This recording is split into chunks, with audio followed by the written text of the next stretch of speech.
पहले तो मैं एफमैक को बहुत बहुत धन्यवाद दूंगा और ख़ास करके पूरन डावर जी को, जिन्होंने इस तरीके के साथ एमएसएमई के साथ जॉइंट वेंचर में है और एक कंक्लेव जो जीपी सभागार जेबी होटल में चल रहा है, तो उसमें ज़्यादातर जो भागीदारी रही जूता इंडस्ट्रीज़ के लोगों की रही। तो मैं आपके चैनल के माध्यम से अपील करता हूँ सभी लोगों से, जो भी एसोसिएशन खास करके आगरा के जो भी लोग टीटीजेड के लिए सुप्रीम कोर्ट में पैरवी कर रहे हैं, तो उसको अपनी बात को मजबूत तरीके से रखें, क्योंकि कहीं ना कहीं प्रत्यक्ष अप्रत्यक्ष रूप से आगरा का कम से कम 10 से 12 लाख लोग जिनकी रोजी रोटी का ये सवाल है। और उन एसोसिएशन से मेरी हम्बल रिक्वेस्ट है, अगर कहीं भी किसी भी प्रकार की दिक्कत आ रही हो तो सभी को साथ लेकर के और अपना प्रेजेंटेशन सही तरीके से दें, क्योंकि भारत सरकार तो चाहती है कि आगरा में इंडस्ट्रीज लगे, पर क्या करें, सुप्रीम कोर्ट के सामने सब धराशायी हो जाते हैं। और टीटीजेड की पैरवी हम लोग जब तक नहीं करेंगे ठीक तरीके से, तो हो सकता है आगरा का किसी भी प्रकार का जो इंडस्ट्रीज हब था किसी ज़माने में, वो धीमे धीमे करके ग्रॉस लेवल पर जा रहा है। और हम लोगों को इसका ध्यान रखना चाहिए कि इतनी बड़ी इंडस्ट्रीज़ को हम ऐसे ही नहीं छोड़ सकते। आगरा इंडस्ट्रीज है और हम अपने माध्यम से भी पैरवी करें, और लोगों से अपील भी कर रहा हूँ कि इसका बहुत ज़्यादा हम लोगों को संज्ञान लेने की ज़रूरत है, क्योंकि व्यापार तो लोग कर रहे हैं और लोगों को पता ही नहीं है। आज की स्थिति से अवगत करा देना चाह रहा हूँ, आज आपको 5 किलोवाट का 3 फेज़ कनेक्शन इंडस्ट्रीज़ का मिल नहीं सकता।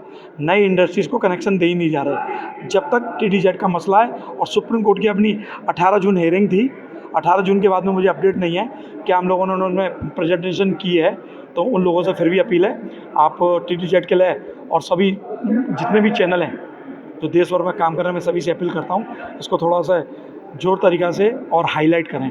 बहुत बहुत धन्यवाद, शुक्रिया। मैं संजय कुमार गोयल, नेशनल चैम्बर का उपाध्यक्ष।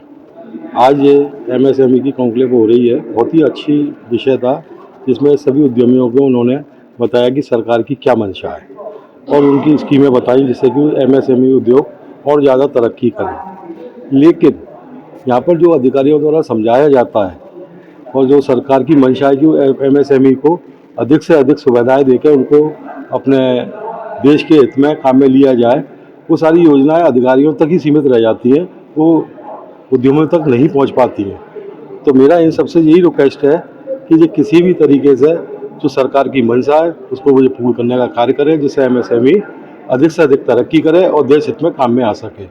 और अधिकारियों से भी यही चाहूँगा कि सरकार आपको अपने सुविधा के लिए और सरकार की योजनाओं को पहुंचाने के लिए ये अधिकार देती है कि वो आप एमएसएमई यूनिट्स को ये हमारी जितनी भी योजना है वो वहाँ तक पहुँचाएँ। तो उसमें भी वो पूरी कोशिश करें कि हर एक पर ये सारी सुविधाएं पहुँचे। जैसा कि इन्होंने बताया, उद्यम 6.5 करोड़ स्थापित हो चुके हैं जो उन्होंने रजिस्ट्रेशन कराया है, लेकिन उन्होंने ये नहीं बताया कि 6.5 करोड़ उद्यम को हमने रजिस्ट्रेशन तो दे दिया है, उनको हमने क्या क्या सुविधाएं प्रोवाइड की और कितने लोगों को हमसे फ़ायदा हुआ। केवल एक खाना पूरी करने से कोई फ़ायदा नहीं है। इसलिए मेरा जो उम्मीद है कि जो अच्छा कार्य करेंगे और उद्यमियों को ज़्यादा से ज़्यादा फ़ायदा पहुँचाएंगे। धन्यवाद। उपस्थित हैं। कॉन्क्लेव का जो मूल उद्देश्य है वो यही है कि जो सरकार की ओर से क्या क्या पॉलिसीज़ हैं, चाहे वो केंद्र सरकार हो या प्रदेश सरकार हो, क्या क्या पॉलिसीज़ हैं, क्या क्या इंसेंटिव्स हमारी इंडस्ट्रीज़ को दिए जा रहे हैं, उसके विषय में हमारी इंडस्ट्रीज़ को रेगुलर बेसिस पर पता चलता रहे। तो यहाँ विभिन्न योजनाओं के विषय में अलग अलग विभागों के द्वारा यहाँ बताया गया है, इंडस्ट्रीज़ को अपने अपने विभागों की महत्वपूर्ण जानकारी दी गई है और इन जानकारी का पूरा लाभ यहाँ की इंडस्ट्रीज उठाएंगी, ऐसा मुझे विश्वास है। और इन योजनाओं का लाभ उठा करके हम अपने प्रदेश को और अपने देश को एक नई ऊंचाइयों की ओर ले जाएंगे, ऐसा मैं अपना विश्वास मैं व्यक्त करता हूँ। और मेरी शुभकामनाएं सभी इंडस्ट्रीज़ के साथ में हमेशा हैं। हम लोग जितनी भी इंडस्ट्रीज़ हैं यहाँ पर, उन सभी इंडस्ट्रीज़ की विभिन्न जो उनकी समस्याएं होती हैं विभिन्न प्लेटफॉर्म पर, चाहे वो जिला उद्योग बंधु की प्लेटफॉर्म हो, चाहे मंडलीय उद्योग बंधु का प्लेटफॉर्म है, उन पर उन समस्याओं को उठा करके उनकी समस्याओं का त्वरित निस्तारण कराने का प्रयास करते हैं। एकल में जो पूर्व में थी निवेश मित्रा के माध्यम से भी हम लोग उनके सभी प्रकरणों को ऑनलाइन रूप से उनका निस्तारण करके अपनी इंडस्ट्रीज़ को आगे बढ़ाने में मदद करते हैं। तो मेरी बहुत बहुत शुभकामनाएं। वो सब सुविधाएं नहीं प्राप्त कर पा रहे जो सरकार हमें देने आई हुई है, उस चीज़ को बिल्कुल तरीके से समझाना कि सरकार ने और बैंकों के माध्यम से हमें क्या क्या सुविधाएं मिल सकती हैं। इसका मुख्य उद्देश्य यही है जिसमें भी जितने भी वक्ता हुए उन्होंने सबने बताया कि बहुत सारी ऐसी सुविधाएं हैं जो हम नहीं ले पा रहे हैं। अभी तक जो उद्यमी है वो अपनी ही तरीके से अपने काम को बढ़ा रहा है, पर अब स्मार्ट काम करने का समय और सरकार चाहती है कि हम लोग आगे बढ़े। इसके लिए विभिन्न परियोजनाएं जो सरकार ने स्टार्ट की हैं, साथ ही साथ हमें किस तरीके से बैंकिंग फैसिलिटी मिल सकती है जिसमें ज्यादा कोलैटरल नहीं रखना पड़े और उसके साथ काम कर सके, इसके बारे में बताया जा रहा है। सर, छोटा उद्योग लुप्त होते जा रहा है, उसके लिए एमएसएमई में क्या योजना है? जी, बहुत बढ़िया आपने बात कही है। छोटे उद्योग जो हैं लुप्त नहीं हो पा रहे हैं, वही उद्योग लुप्त हो रहे हैं जो कि नई तरीके से जो चेंजेस आ रहे हैं उसको नहीं अपना रहे हैं। यही उद्देश्य एमएसएमई का है करने का। एमएसएमई मंत्रालय या एमएसएमई जो भी ये करता है कॉन्फ्रेंस, उसका पीछे रीजन ये होता है कि आगे बढ़ने के लिए, ऐसा नहीं कि कोई भी बड़ा उद्योगपति पहले एमएसएमई नहीं था, एमएसएमई से ही शुरुआत होती है फिर आगे बढ़ा जाता है। तो वो हम उनका हाथ पकड़ना चाहते हैं। मंत्रालय भी ये कह रहा है और बड़े उद्यमी भी ये कह रहे हैं कि एमएसएमई के थ्रू आइए, हाथ बढ़े, आगे बढ़े और अपने उद्योग को जो बड़े उद्योग में स्थापित करें, जिससे हम ज्यादा से ज्यादा लोगों को रोजगार दे सके। उद्देश्य इस तरीके के प्रोग्राम का यही है। है जी, कितने सेशन में प्रोग्राम के?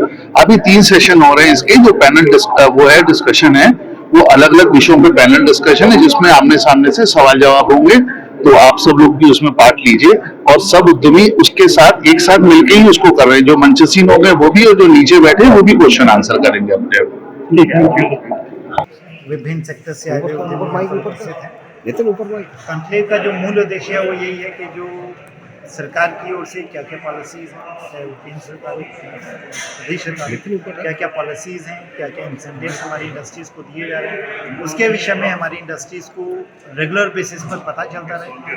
तो यहाँ विभिन्न योजनाओं के विषय में अलग अलग विभागों के द्वारा यहाँ बताया गया है इंडस्ट्रीज़ को, अपने अपने विभागों की महत्वपूर्ण जानकारी दी गई है और इन जानकारी का पूरा लाभ यहाँ की इंडस्ट्री उठाएंगी, ऐसा मुझे विश्वास है।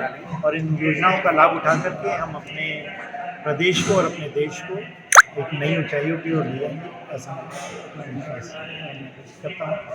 और मेरी शुभकामनाएं सभी इंडस्ट्रीज़ के साथ में हमेशा हैं। हम लोग जितनी भी इंडस्ट्रीज़ हैं यहाँ पर, उन सभी इंडस्ट्रीज़ के विभिन्न जो उनकी समस्याएं होती हैं विभिन्न प्लेटफॉर्म पर, चाहे वो जिला उद्योग बंधु के प्लेटफॉर्म है, चाहे मंडलीय उद्योग बंधु का प्लेटफॉर्म है, उन पर उन समस्याओं को उठा करके उनकी समस्याओं का त्वरित निस्तारण कराने का प्रयास करते हैं।